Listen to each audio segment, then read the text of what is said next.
సరిపోయేవిధంగా పదాలను గుర్తించి రాయండి. సీత ఉదయాన్నే నిద్ర లేచి సమయానికి బడికి వెళ్ళింది. బడిలో సుధీర్ తాను రాసిన కథను సీతకు వినిపించాడు.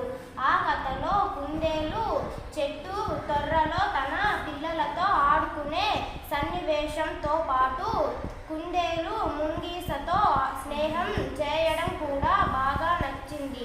సీత తన స్నేహితురాలితో చెప్పింది. అంతేకాదు ఆ కథను తన అన్నయ్య గోపాల్కు కూడా వినిపించింది. కథ బాగుందని అందరూ సుధీర్ని మెచ్చుకున్నారు.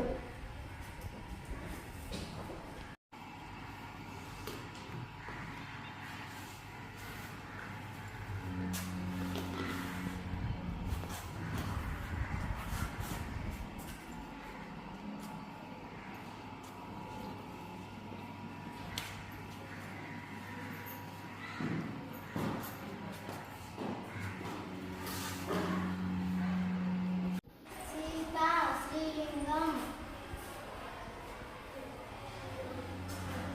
సుధీర్ పుల్లింగం.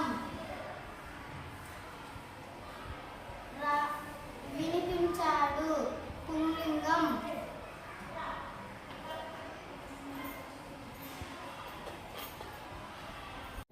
సీత స్త్రీలింగము.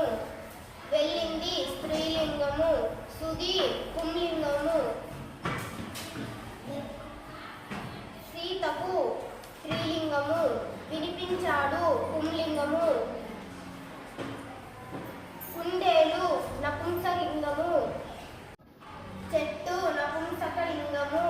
తొర్ర నపుంసకలింగము. స్నేహితురాలితో స్త్రీలింగము. చెప్పింది స్త్రీలింగము. అన్నయ్య పుంలింగము. అన్నయ్య పుంలింగము. గోపాల్కు పుంలింగము. వినిపించింది స్త్రీ